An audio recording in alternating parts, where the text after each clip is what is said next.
And we are recording. And I think everybody that's here is probably knows us pretty well and knows that we've done this several times. You may not know that Miss Melissa has 48 books published. She's a workaholic. That's slowing down now that I've got a full-time job. I know, yes, it's true. But we're happy to have everybody who's here. And we will be, like Melissa said, we're recording this. So if you want to go back and look at it, or if you know someone else who might be interested or someone who couldn't come today for whatever reason, couldn't join us, we will be putting the link up on our Facebook page, and I'll probably put it as well as on the other spots that I've been putting it, as well as emailing it out if people want to go and look at it. So you still have, I still am hearing Miss Nancy in that. Got it.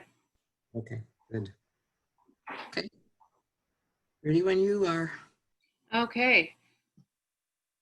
This is, okay, so I don't need to wave because you can't see me. This is me. I'm Melissa. I started doing NaNo in 2009. So this will be actually my 11th NaNo. Chris joined me as the host. Let's see. It had to have been 2014. In 2014, we became co-municipal liaisons. Yeah. And we've been doing it together ever since. I think it was the next year that we started doing the classes, right? Yeah, I think so. We didn't do them the first year we were liaisons, but then we said, why not? Let's help people prepare. Yep. Because we've been trying to get more people interested in doing it in the county. Yeah. And I think it's important to realize that if you don't have a municipal liaison, then you're not an independent region. You know, you're just kind of out there. Kind of out there and in with other groups. So, okay, next. A little bit about NaNo itself. It was started in 1999 by Chris Beatty. At this time, he's no longer the administrator, whatever you would call it. It's Grant Faulkner. And Chris started it with a few people. And here we are. Last year, 455,080 writers participated, including 104,350 students in the Young Writers Program. There's 966 are volunteer liaisons in 669 regions on 6 continents. So for those of you who aren't aware, it's not just the United States, so that's where it started. We also, and I see comments on the Miss Liaison site from people that are in all over the world. I mean, United Kingdom, Southeast Africa. Yeah. So, including our library, 968 libraries, bookstores, and community centers opened their doors to novelists through the Come Write In program. And in 2005, National Novel Writing Month became a 501c nonprofit, which I always point out because they're a nonprofit. How they keep this going is by donations from people like you and I, and by organizations, sponsors that help them as well. So they get very few grants, and they try for grants, but they've kind of been a small program, so they have had a hard time getting very many grants. Now, it's not on here, but I believe it was a year before last. Yuma was the #1 region in average words per writer. Yep. I did not put that on there. Yeah. And so that would have been in 2018. But they always have a weekend coming up that they ask. They do like a 3-day weekend, and a lot of, if you donate, they're the #1, way to go Yuma, Latrice says. A lot of people will match what you donate. Plus they do give you usually a little gift, and they usually double what the size of the gift. So that's double up day. They also recommend that you write twice as many words that day just to get a little ahead. Right, that's right. They also do that. So I employ, say I would like people to donate. We've been pretty good about our group, about our region in donating, I think. Yep. And the other thing is, in which I didn't think, I was reading their financial statement the other day from Graham Faulkner, and is that also buying things from their store. So they do have a shop where you can go and buy. I'm sorry that we're not with the library this year, because the Friends have always been very good to us about buying things for us to have our drawings to give away books at our workshops, and for at the end giving gifts to the people that, whose name we draw, that make the 50,000 word. Yep. This year we won't be doing that, unfortunately. But anyway, I just encourage you. Yeah. So this is our first one, and our first workshop has always been about how to find your idea. I don't know. Show of hands, or I guess it would be chat here. How many of you have your story idea already? I don't. Melissa doesn't. I got mine recently. I never know what I'm actually going to write until probably 2 or 3 days beforehand. Yeah, I got mine, and I know one of my first slides here is Latrice always writes some type of romance, she says. So I haven't read anything of yours, Latrice. I need to do that. Okay. And brainstorming your very own what-if questions can be a powerful way to generate concepts for new stories. Begin by creating a fresh list and unleashing your curiosity. With your own experiences and interests in mind, how many what-if questions can you generate? Oh, okay. My own first one was, what if someone discovers that shapeshifters exist and she is one? And that ended up being my first book. It wasn't your first book you did for NaNo, though. No. Did you do one for $300 versus same stuff? So no, actually, no, it wasn't. That was the first one I published. Right. But it was a good what if question. It was a good what if question, yeah. So this is newspapers are a great place to get ideas. Would any of these headlines that you see here give you an idea? And yeah, I'm actually saying that my idea for my NaNo, which I just got about maybe 3-4 weeks ago, when the idea finally came to me, actually it did sort of come out of the news. I mean, obviously there's a lot of news going on right now that might lead to a story. Yeah, lead to a story. So, but I can see where in the past, I'm sure if we look back, we would see where someone, well, I know I've read a story about the earthquake in San Francisco in the past, as just as a novel. So, but any of these things could have surely induced somebody to write a story.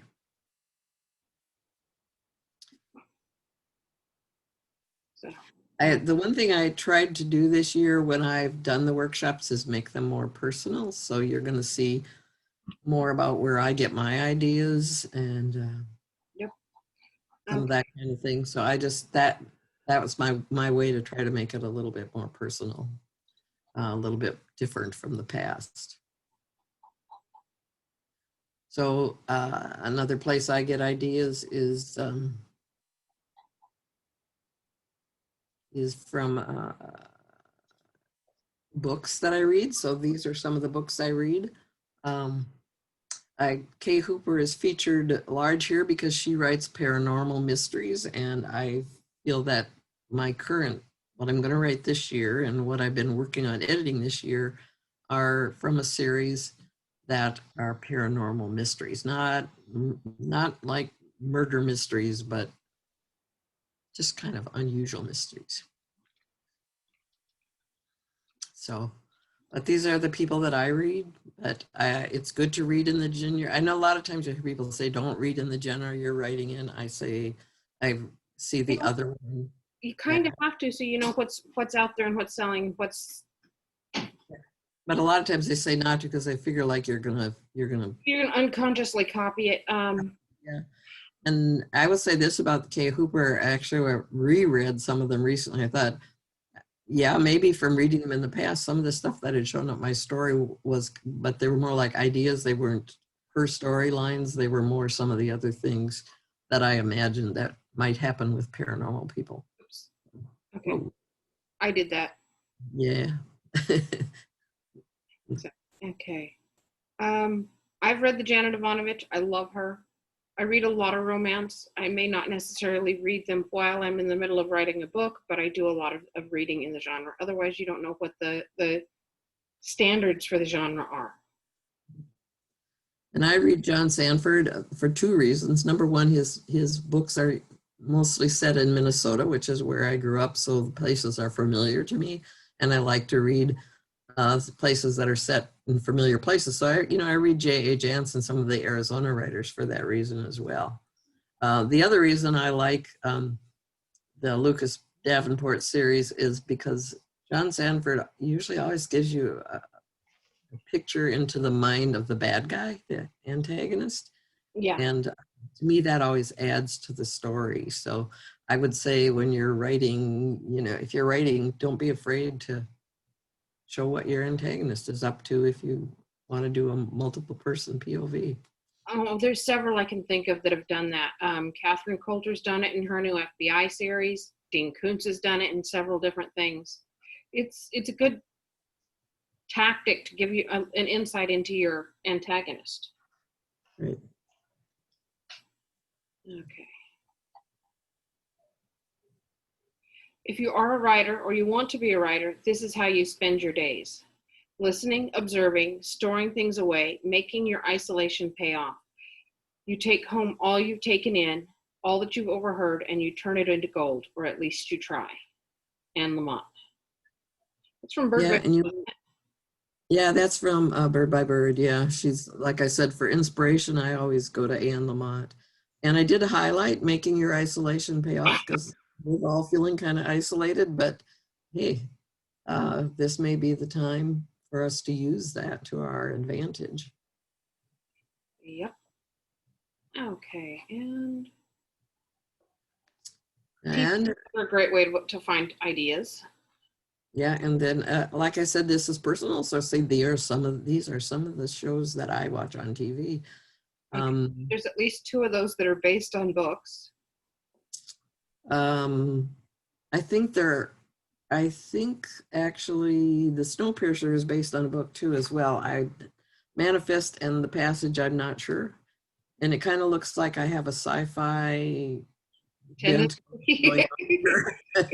But I don't really see myself as writing sci-fi, but I do see myself as, there's also some paranormal elements in these stories. So yeah, that's probably kind of why I watch some of them. So now you're all going to know what my mind is like after we get through with this. Yeah, for those not aware, this Nosferatu, that was Stephen King's son. He goes by Joe Hill, doesn't he? Yeah, he goes by Joe Hill. Yeah, and that was based on a book. I read the book, but I when I'm watching the show, I'm not sure if it's anywhere close to what the book was.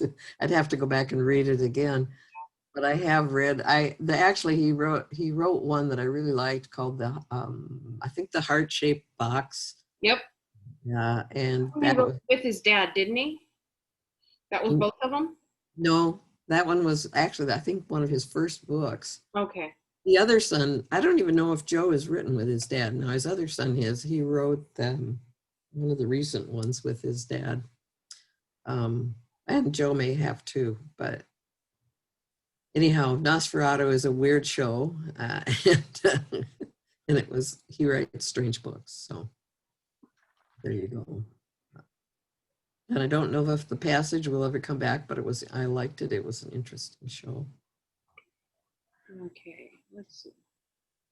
And of course, Outlanders is our Arizona author, another Arizona authors. I'd like to read them, although any of us who know anything about Outlander know it's set in, starts in Scotland and then goes to North Carolina.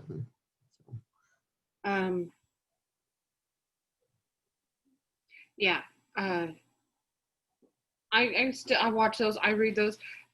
I love them. I still do. Okay. I haven't seen Snowpiercer. I haven't seen Manifest. I haven't seen The Passage, but it looks good. So The Snowpiercer is kind of interesting because the world has frozen over and they're surviving on a train. okay. Well, that's kind of, and in Manifest, the people, and they've had 2 seasons. Snowpiercer was just the first season. Manifest, it was a plane that disappeared, and all of a sudden it comes back, but it's 5 years later, and all the people that were on the plane, No one's aged.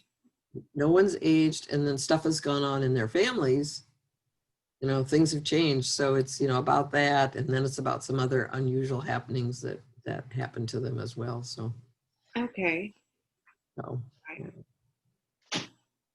Other places to look for ideas would be Pinterest, Google Images, magazines, catalogs, newspapers, grocery store, Targets, Walmart, Fry's, Walgreens, CVS. Run into a strange looking character, come up with your own backstory for him. yeah. And you will notice that I included only the ones that we really can get to these days. Or are commonly. I do think I find Pinterest a very good place to look for ideas. I get a lot of information there, or a good place for interest research as well, which I might talk about later. But you can get a lot of ideas, I think, on Pinterest, you know. So I do go there looking for them. Google Images, it's a place I actually look a lot when I'm making our PowerPoint presentations. I look for images to use in our presentations. So it's helpful to me, and maybe it will give you an idea. And I think sometimes it gives me ideas when I'm doing the PowerPoint presentations anyways. Yep. Okay. An idea, people who have everything to live for committing suicide. Why? And that became The Silent Corner by Dean Koontz. He has some really weird things that become his stories. But I found them to be, I really liked this. It's a series. That The Silent Corner is just the first one. And I remember reading in his Useless News that Jane Hawk turned up to him as a character and he just couldn't kind of leave her alone. And I think there's 5 in the series, 5 or 6 books in the series. But they're kind of a mixture of mystery, espionage, a little bit of maybe paranormal stuff, strange things going on anyway. So they were interesting. But that's kind of I don't know if that was his idea, but when I thought about the books, these people are committing suicide, they have no reason to. Why does that happen? I mean, that would be my reason. The main character, that's what she's out to do, to find out why figure out why that's happening. Looks like there's 6 or so of them out now. 6 sounds right. Yeah. I think maybe he's finished. I think 6 is the end of it. Okay, and what if his disgraced rabbi brings a golem to life and she becomes friends with the genie, a being born of fire in the ancient Syrian desert? It's a Golem and the Genie by Aline Wecker. I'm guessing Dory will recognize this. This is the book we read in our book discussion group. It's a very interesting book. So if you know nothing about golems and genies, it's interesting to find out about them, but finding out about them coming to life I think in New York City, and what happens around them it's a very interesting story. She's supposed to be writing a follow-up and a sequel to it, but as yet I haven't seen it, and it's a fairly long, involved book. So I hope she comes up with the second one. So that's the idea. Okay, let's see. We should all be somewhat familiar with this one, not only the book, but the movie. It's always one of my favorite ideas, and I think I've put it in the PowerPoints before, you know, crippled writer, psycho fan. Yeah. Because it's just like, just thinking about that whole thing, I just think it's a great idea. Yeah. And a simple one, you know.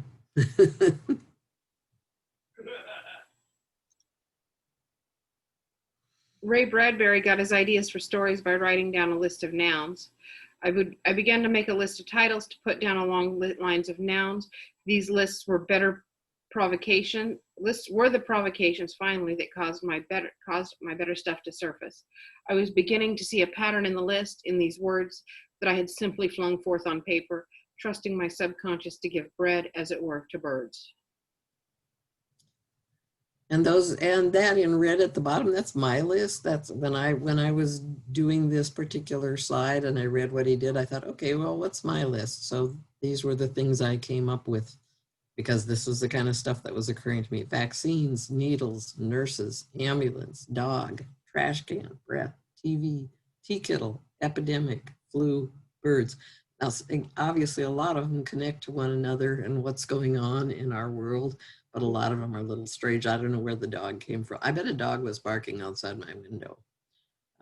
Or on the TV or something like that, yeah. Yeah, on the TV or something. And maybe I was making tea. I don't know why I put tea kettle, but it seemed appropriate at the time. So, but these are the kind of things, certainly there's a lot of connections there that I might use as an idea. And not only an idea for a story, this might just be an idea for a scene that I would put in my book. Yeah. Okay. You own everything that happened to you. Tell your stories. If people wanted you to write warmly about them, they should have behaved better. And that is another from Anne Lamott's Bird by Bird, some instructions on writing in life. So that's, you know, we all have stories out there. Like they said, if people wanted you to write warmly about them, they should have behaved better. I may put somebody in my story that I feel like hasn't behaved very well after today. So we'll see. Okay. Logic will take you from A to B. Imagination will take you everywhere. That was Albert Einstein. And I thought that was a great quote. And obviously one of our big things is using our imagination. But it's kind of interesting to think that even scientists, and maybe I shouldn't think it's unusual, but they, even for them, imagination will take them places. And if he said it, I'm sure that he thought it as well, and that his imagination helped him came up with his theory of relativity because of his imagination. That's a possibility. Okay. Writers are generally split into two camps: those who carefully outline their stories and know the ending before they begin, and those who refuse to do so upon the theory that once a character is created, he or she will do something interesting. And that's John Grisham from Camino Island. John Grisham. Now we're into we've gone past the idea and talking a little bit more about how you prepare yourself. Are you going to outline, or are you going to just write, or are there some other things that you could use to help you in the process? So this was John Grisham's, and I don't remember I think he is pretty careful about how he plans his. He is. He's not quite as bad as the one with the 90-page outline.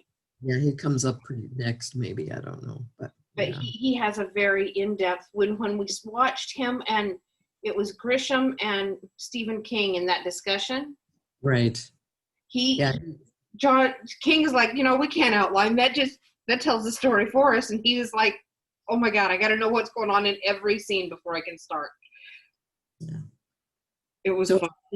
I think it's interesting for all of us to know that there's, if you're just one of those people that wants to write, you aren't alone. There's a lot of other people that write that way. Or if you have to make an outline, that's okay too. Yep. There are as many ways to write as there are writers. So, I see Catherine said hi to everybody. hello. Okay, so. And then there's Stephen King. I try to create sympathy for my characters and then turn the monsters loose. I thought I had a line up there that said he's a pantser. So, but if you don't know it, if I didn't write that, you can. That's what he believes. I mean, Stephen King sits down and he writes. I don't know, but he is a thorough believer in we don't know what's happening on the next chapter. right. We'll get there when we get there. He'll get there when he gets there. He's a big, the characters, you have your characters, you let them loose, and then there you go from there. Yep. Okay. Oh, there it is. Yeah. That's where Stephen King is. Yeah. And Michael Connolly compares writing to jazz improvisation. He clears his workspace of clutter and just begins to write. And that's from his Every Story Matters article in Writer's Digest in October 2017.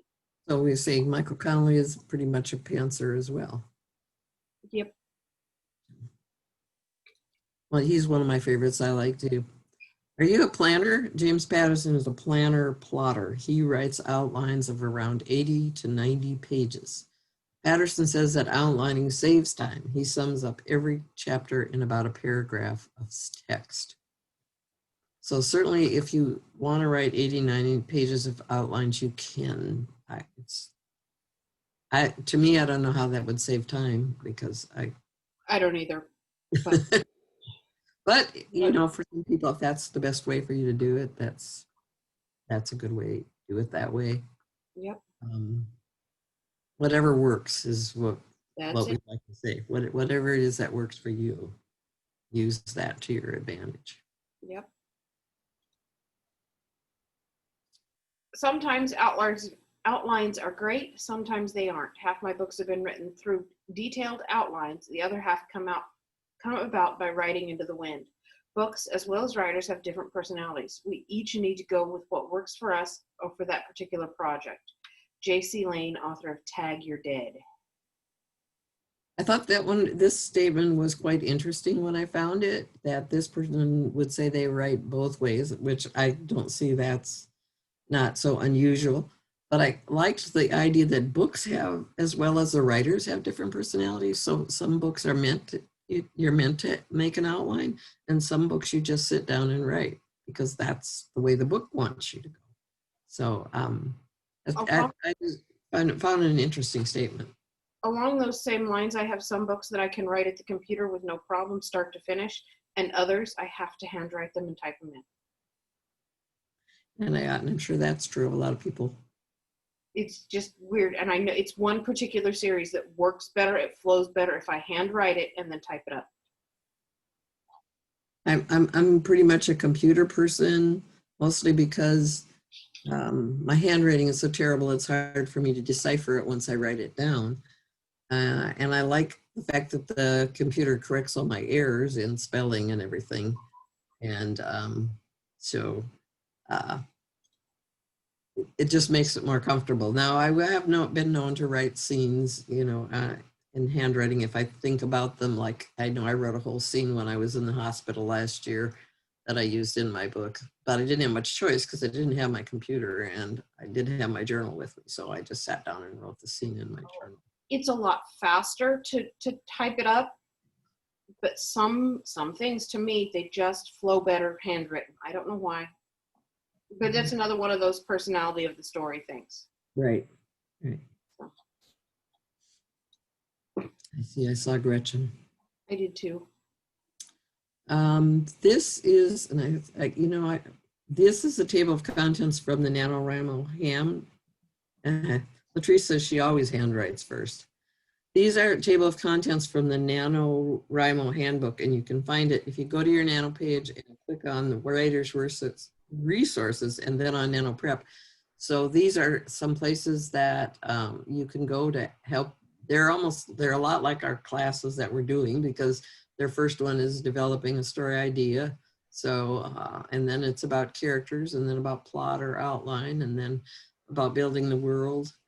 They have 6, we don't have 6, we've got 5. So, but you know, these are something else that you can use to help you when you're doing Nano. You might go and look and see what they've got in there that might help you with any of them. Idea, maybe for characters. Sometimes I think when you're creating characters, it helps. The more help you can find to get your characters right, the easier it's going to be for you to write your book. It is. Okay. Yeah.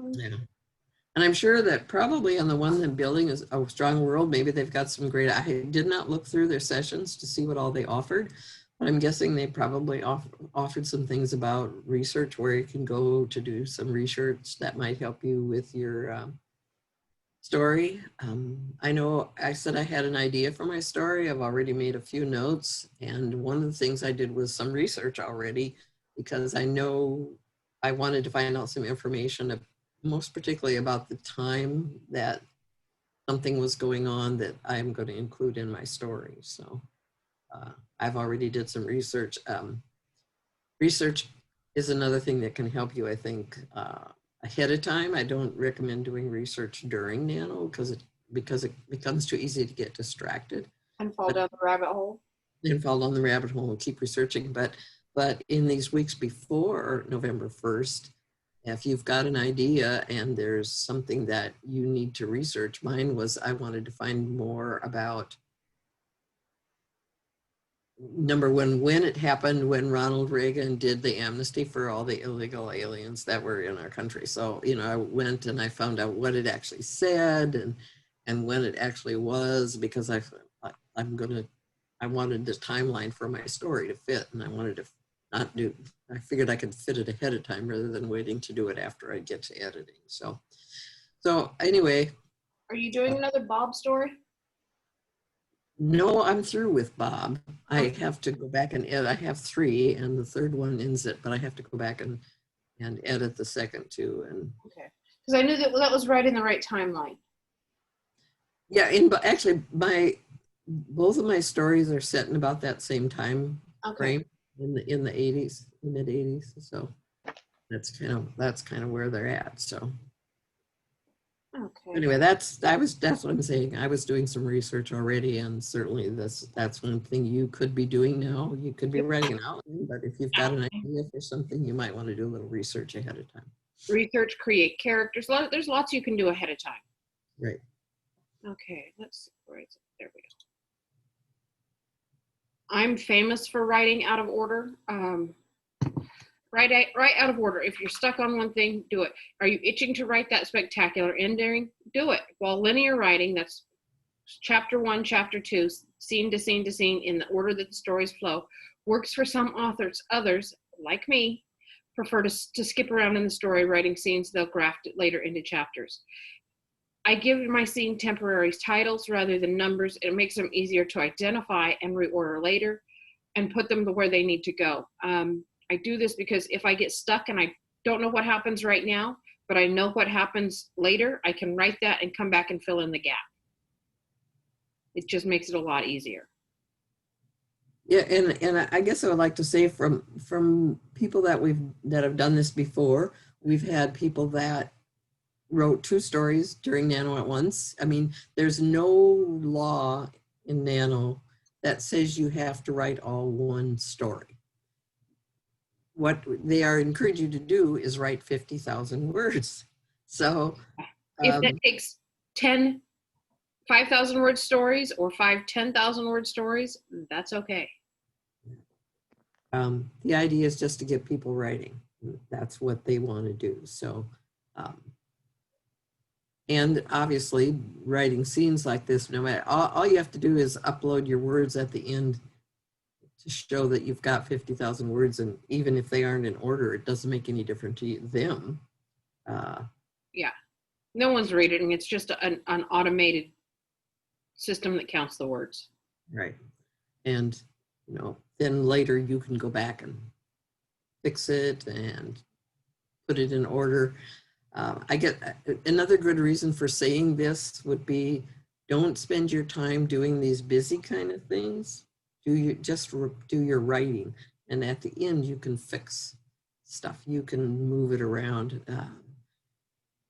Obviously, I don't know about Latrice, since she's writing by hand, that might be a little harder. Well, hard to do, maybe not. And those of us like me that write on the computer, and Melissa that do, it's easier to move your thing, copy and paste and move things around into one document. So my thought is, just don't worry about the busy things when you're doing it. Worry about just getting the writing done. Yep. Okay. Okay, here's a fun tool to help you start your story, and it helps as you plan. Characters, plot, setting, and you can brainstorm these while coloring. Lots of great quotes about writing too. I happened to see an advertisement for these. Latrice says she never makes outlines. I write chapter by chapter. Okay, good for you. I saw this, and for all of you that don't know, if you have a library card from our library, they have available to you you can go on to the library site and go to their, what do I say, Melissa, I know it's looking at the ebooks and the materials, Oh, I think. it's like digital media or ebooks and media.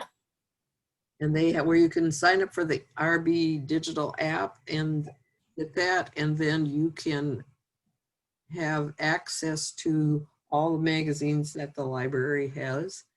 And I actually have done that, and obviously they have magazines of all kinds, but they have the Writer magazine, they have Writer's Digest, they have Writers and Poets magazine, they have one on creative nonfiction, and you can go and read them. And so this was an advertisement in the Writers, this magazine, and the magazine. It's actually a book, color book, and there's actually two of them.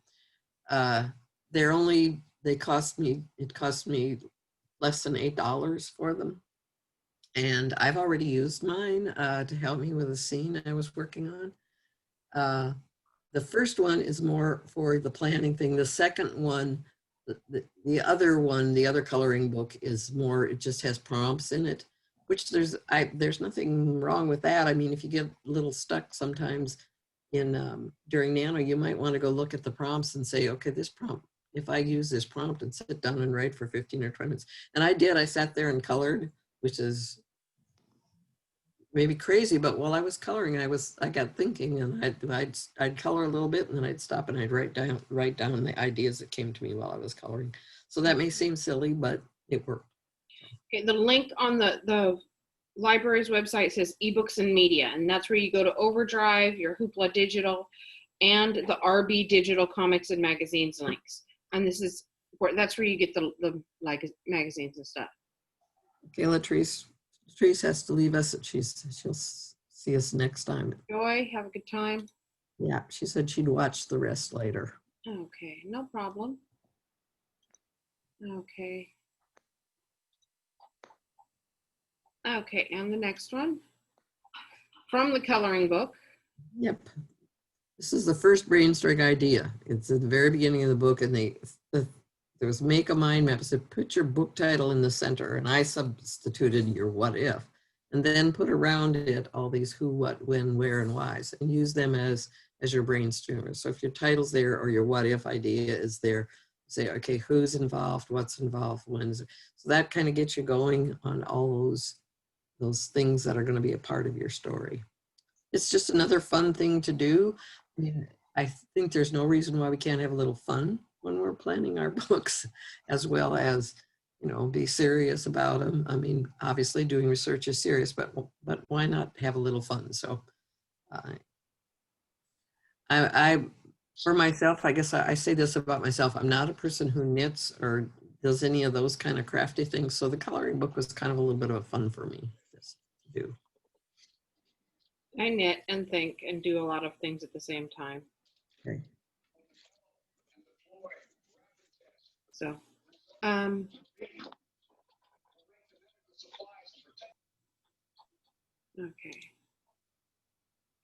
Imagination is the only weapon in the war against reality. I so feel this. Yeah. Okay, I think we're getting close. Give me just a second.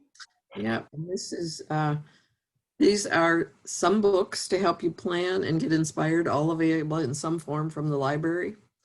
And when I say in some form, I mean some of them are actual print copies, some of them are ebooks, and some of them are hoopla books. I would recommend, if you want to look at a good hoopla book, Grant Faulkner's Pep Talks for Writers is available as a hoopla book. And what that means is that as many people as want to check it out can check it out. And it's easy to check it out again. I've been reading it kind of one pep talk at a time. And a matter of fact, I got some good ideas that I have used in when doing the PowerPoints. Of course, you already heard me say I love Bird by Bird. She always inspires me. Most of us that have done it and have read Stephen King's book on writing think it's one of the best books you can read on writing.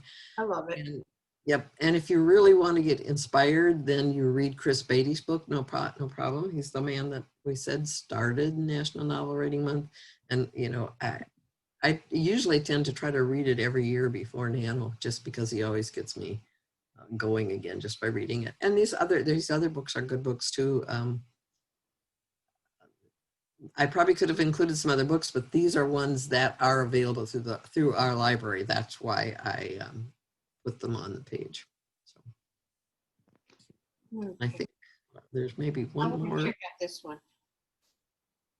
The John Gardner's on Writers and Writing. I'm going to check it out. I think that might be a hoopla book too. I can't remember now, but I kind of think it might be. I'm not sure, but it's available in some form from the library, whether just as a Kindle or ebook or audio. You know, sometimes they're audio. I do know the Grant Faulkner book is a hoopla book because I've been reading it myself on that. I'm going to check it out. Okay, and I think double check. We're almost there. Now we got one more after this one. So remember, you don't have to start at the beginning. You don't have to know the ending. You don't need to have an outline. And if you do, you don't have to stick to it. You don't have to write a good first draft, which is especially important when we're talking about NaNo. Don't worry about it being perfect. If you're going to write 1,667 words a day, you need to be able to just sit down and write hard for a couple, 3 hours. So.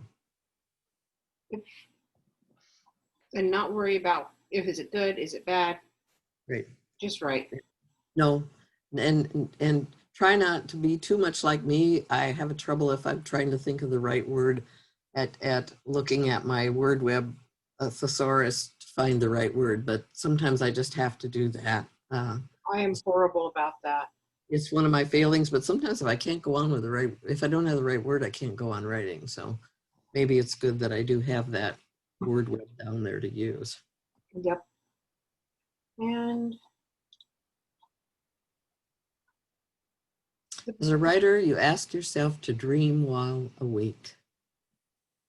And there's nothing wrong with dreaming while you're asleep either, because sometimes those ideas, maybe if you're having trouble with an idea or where to go in your story, is lay down in bed, think about it. I think maybe Grant Faulkner in his pep talks talked about doing this, you know, or someone else I read, but think about what it is and think about it while you're trying to go to sleep. And you may go to sleep, but you may work it out in your head while you're asleep. Oh, I do that all the time. If I'm stuck on something, I'll go take a nap. And in that space between awake and asleep, it comes to me almost always. Either that or take a shower. Whatever works, that works. So. And that is our last slide. Do we have any questions?